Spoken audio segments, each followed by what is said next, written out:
Thank you, Eric. Will you please pray with me? Holy God, may the words of my mouth and the meditations upon all of our hearts be worthy in your sight and in keeping with the teachings of your Son, Jesus Christ, our rock and our Redeemer. Amen.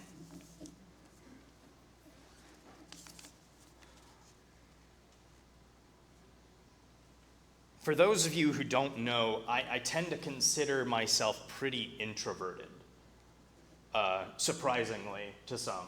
But the lockdowns during COVID really made me realize something about humanity. On a basic human level, we all need to be around others. It just isn't healthy physically, psychologically, or spiritually to not be around other people, at least at some point in time. Scientists have found that as babies, a key part to our development is the physical contact of our caregivers. To put it simply, if we don't have physical contact with our mothers or a surrogate, it harms our physical and mental states well into adulthood. We're not that far removed from the pandemic.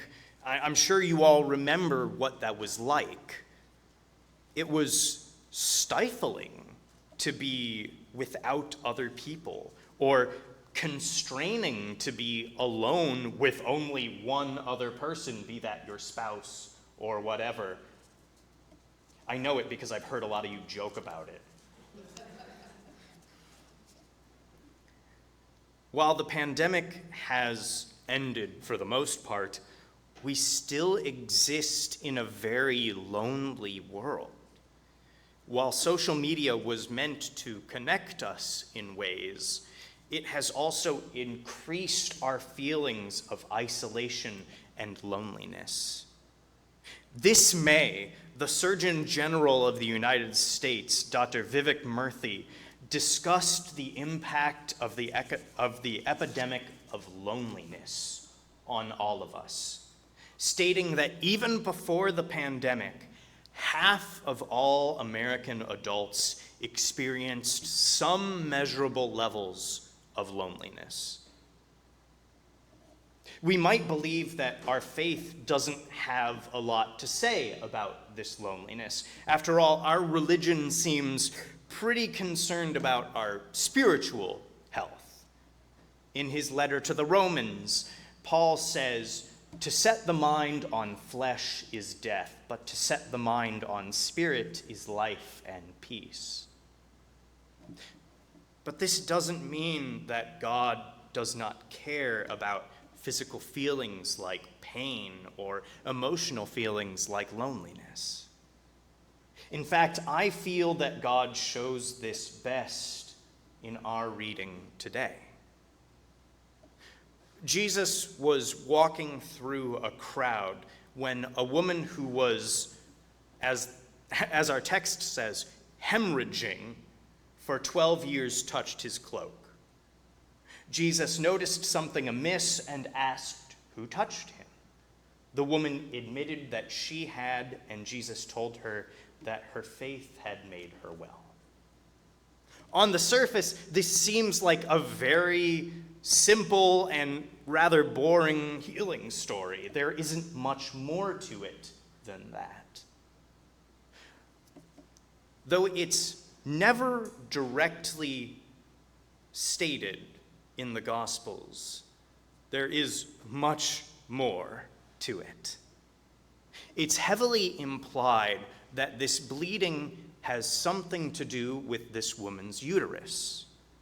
This is very important because the laws of Moses make it very clear that this would make her unclean. This doesn't mean unclean as in sinful. There is no moral failure in that. Instead, she is ritually unclean. She cannot go to the temple to offer sacrifices, effectively cutting this woman off from God unless someone goes to the temple for her. Not only that, but since she is ritually unclean, technically others can receive that ritually unclean status when they have touched something that she has touched. This would mean that if her family or her friends want to go to the temple, they need to stay away from her for at least a week.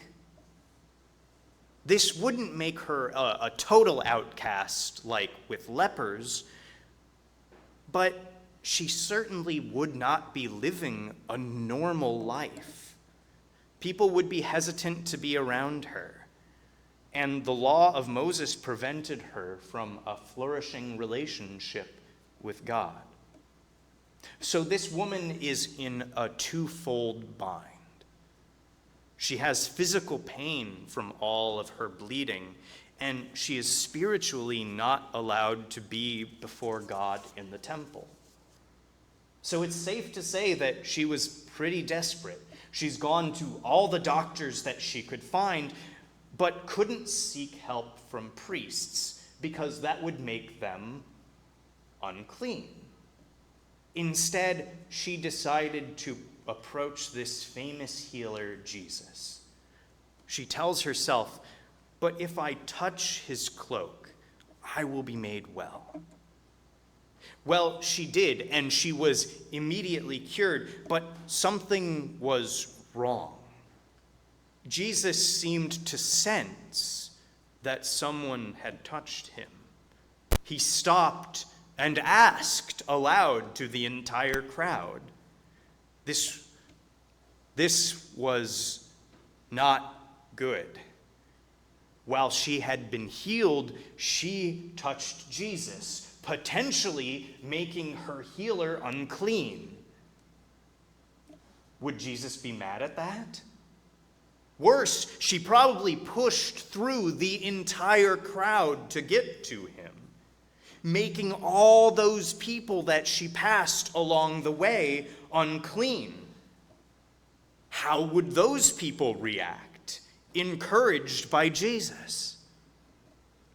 This is why in the story, when she approaches Jesus, she is terrified. But still, she tells Jesus everything. But Jesus is not angry. He does not proclaim her unclean.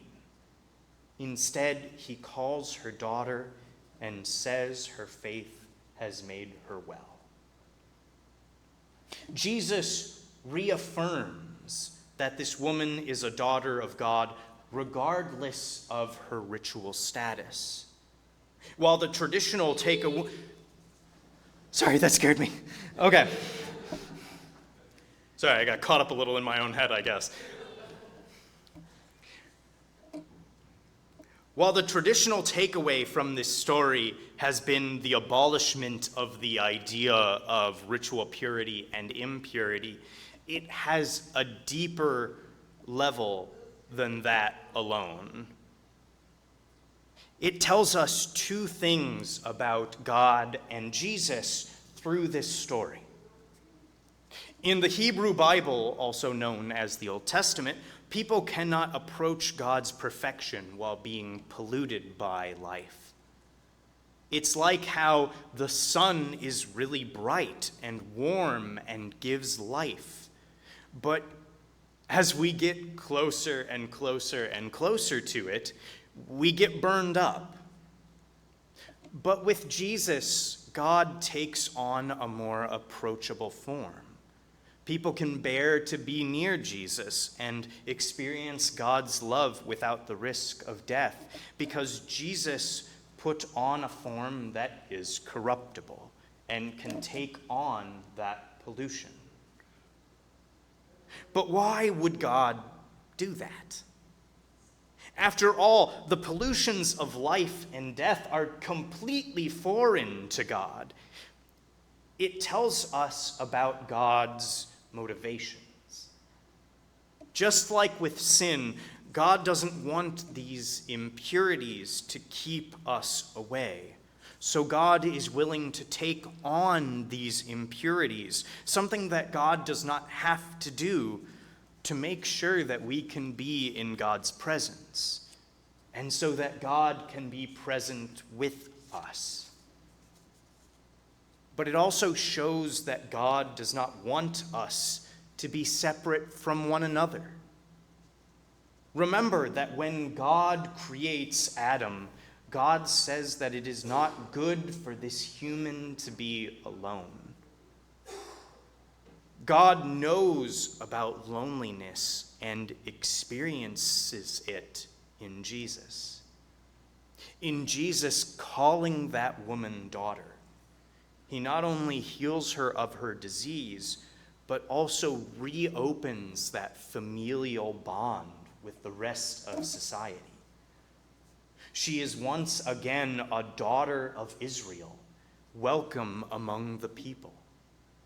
Her life is forever changed by eliminating that loneliness brought on by that fear of impurity. We see this in other healing stories too. When Jesus heals the 10 lepers, he directs them to show themselves to the priests. This isn't just to prove that the miracle worked, but it's so that they could be welcomed back into the community again. Though it is hidden underneath this miraculous story of healing, the fact that God is well aware of our mental states and our feelings is quite clear. Jesus' healings aren't just focused on physical maladies, but also on the social stigmas surrounding them. God, through Christ, seems to care very much about the community. Hence why he spends so much time trying to include those who have been traditionally left out of the community. So, if you do feel lonely or like an outcast, it's very clear that God cares about those things too. Enough to take on a human form and go against the religious establishment itself to show that care. If you don't feel that way, if you are miraculously not lonely in our kind of lonely world, then it is still your duty to do as Jesus did and welcome the outcast and care for the lonely. That is the way we show the love of God in the world and build God's kingdom here. Amen.